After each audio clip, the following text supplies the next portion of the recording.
I understand the basic point that it's North Carolina and it's a basketball school. Yeah.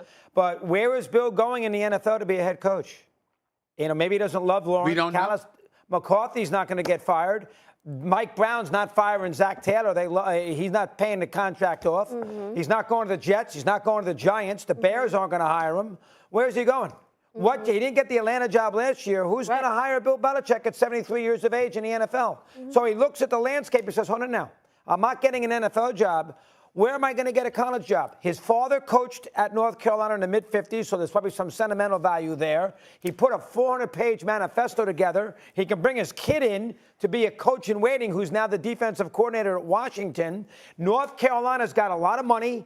That school, that fan base is into it. They got that stadium's great. Lawrence Taylor played there, and he obviously coached Lawrence Taylor. So maybe there's a little romance for part. Maybe there's a little romance for Belichick. Maybe he goes there. What's the problem? Hold on. Why not? Because you think it's beneath him? First of all, I do think it's beneath him. That's number one. Number two. Number two. Speaking of money, I think it's safe to say that North Carolina football money doesn't compare to the Alabamas of the world and people like Georgia and stuff like that. I think there's levels to this, money-wise. I mean, a public institution like North Carolina, I'm not sure about that. That's number two. Number three, listen, when we talk about Bill Belichick, okay, Dougie, you brought up Mike McCarthy, not the party from the Cowboys. Kimberly, you can go check your sources and other people just... Little word here from little old Stephen A. I'm not covering the NBA, NFL as a reporter or anything, but I'm hearing whispers that it is not a guarantee that Mike McCarthy is staying in Dallas after this season. That's right, I said it. It's not a foregone conclusion. Now he might stay. It hasn't been determined yet, but this notion that it's an automatic that he is going to remain the coach of the Dallas Cowboys, that is not true. Take it from me, little old me. You understand? I'm gonna leave it at that. Cowboys. Now let's get to Bill Belichick. When you think about Bill Belichick, he didn't get a job. He got let go by New England last year. The only people that was interested in him was Atlanta. Okay, we understand that. But have you seen how many teams have struggled with their coaching, with leadership, with having their ducks in order as it pertains to dotting their I's and crossing their T's to make sure that your players are doing the things that they're supposed to do to maximize their potential? There's a lot that's left out there to be desired. And because of that reality, I think that you see owners out there in the National Football League that are saying, wait a minute now, the man is a 6-time champion as a head coach, an 8-time champion overall. And considering what we're lacking, we might need to take a look at him. I think there might be more opportunities for Bill Belichick this offseason than there were last year. Well, Stephen, I hope you are correct about that, because what infuriates me about this situation is that Bill Belichick, arguably the greatest NFL coach we've ever seen, wants to coach in the NFL and had one opportunity in Atlanta, and then suddenly that opportunity disintegrated. Arthur Blank, their owner, suddenly about face, this isn't the direction I want to go in. He should have more opportunities. More organizations should be going after Bill Belichick to coach their team. I thought last year, Jerry Jones, no offense to Mike McCarthy, but I thought bringing in Belichick, I love that marriage. I think Belichick in the NFL with Jerry Jones, let him take the microphone, let him speak, let Bill coach this team up. I love that. But I'm not convinced that there will be more opportunities, only because you had one team last year.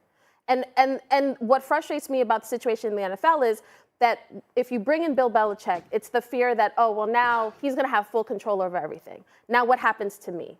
What about my job? Is he going to get rid of me? And that's not about building a winning Super Bowl championship team. That's about my ego and not wanting to be shown the door, there's clearly teams with youngsters in personnel positions and executive positions that want their own clique. And certainly you're not going to invite Bill Belichick in there to disrupt that. But I think it's important to point out that a lot of them have messed up. And if you're an owner, you're thinking about the level of production and how you've handed the reins to some youngsters that Bill Belichick has forgotten more football than they'll ever know. And so you got to take that into consideration as well. And here's the other thing, Dougie, and I'll throw this to you. far be it for me to say this, but I'm going to say it anyway. Props to Pat McAfee and their show having Bill Belichick on. I think Bill Belichick has actually made himself a likable figure with a lot of the interviews that he has done. Even when he's not saying much, he's more talkative than he's ever been. You're seeing elements of his personality. He's giving the Manning cast props as well from when they have him on. You're seeing elements of his personality. Now, these are things that the players, the Rodney Harrises of the world and various others, Ty Law and others that I've known throughout the years have always applauded about Bill Belichick. Y'all don't know his personality like we know his personality. But that man has been on TV showing it. And I don't think even Bill Belichick realizes how much he's helped himself in terms of showing his personality. Everybody knows he's a savant in terms of football knowledge. We get that part. But they see his personality now. And I think that's going to help him. I think there's a lot of people. Bill Belichick's going to have more opportunities this year than he did last year. And I think you could take back McAfee and the Manning cast if that happens. I agree with you about the TV presence. I just don't think there's going to be an NFL job open for him. North Carolina's got money. Yeah. If SMU can make the playoff out of that conference, why can't North Carolina one day? He can bring his kid in. He can bring his kid in to be a ready-made assistant. If anyone deserves a coaching job, it's Bill Belichick. And I don't care that he's 73. Age is just a number, okay? But you're not owning. And he doesn't look. I'm just telling you. There's no slippage. You don't look at him at 73 years of age. You don't look at him and see slippage. You don't see it. There's no slippage. Give me. Fine. Give me the job he's going to get in the NFL. I hope we are wrong and Steven is right. Because I think that's it's going to be Dallas or Cincinnati. I think it's going to be Dallas or Cincinnati. We'll see. All right, coming up, guys. The Chiefs have been living on the edge all season. Have the concerns about their close wins gone? Welcome to John Crowder's show. Thanks for tuning in. I'm back again with another sports show, joining you live from a spot here in the Battery, Atlanta, Georgia.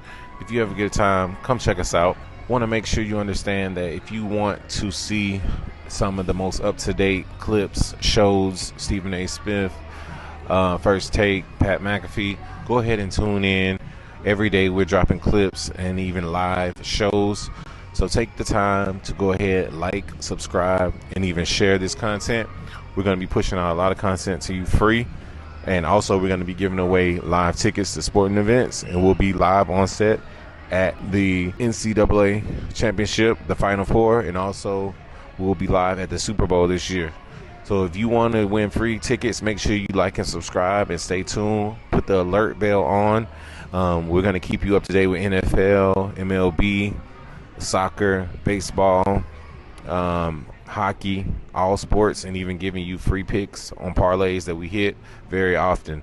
So go ahead and stay locked in, because if you blink, you'll miss it. Again, I'm John Crowder, and thanks for tuning in. What are some of the most iconic sports for you as far as moments? One of the most iconic sports moments for me was definitely when the Falcons lost the Super Bowl. Even though I'm a Falcons fan, it was heartbreaking, but it was definitely memorable. So that was one of the most memorable, ugliest moments for me as a sports fan. Go ahead and drop in the chat what your most memorable moment in sports was, and we'll be sure to comment and respond to that. One other thing, we definitely want to let you know that we do have sports picks, and we will be putting them in the chat. Our sports picks come with a lot of knowledge, a lot of historical data, and just a lot of professionalism. So if you want to start hitting some of those bets, make sure you follow our picks, and we'd definitely like to help you out on that. All right, this channel is completely free. We don't have any sponsors, so make sure you like, subscribe, and share this to get more content like this and to help us put out more content. Again, I'm John Crowder, and I'm joining you live from the Battery in Atlanta. Stay tuned for more episodes, more shows, and more content.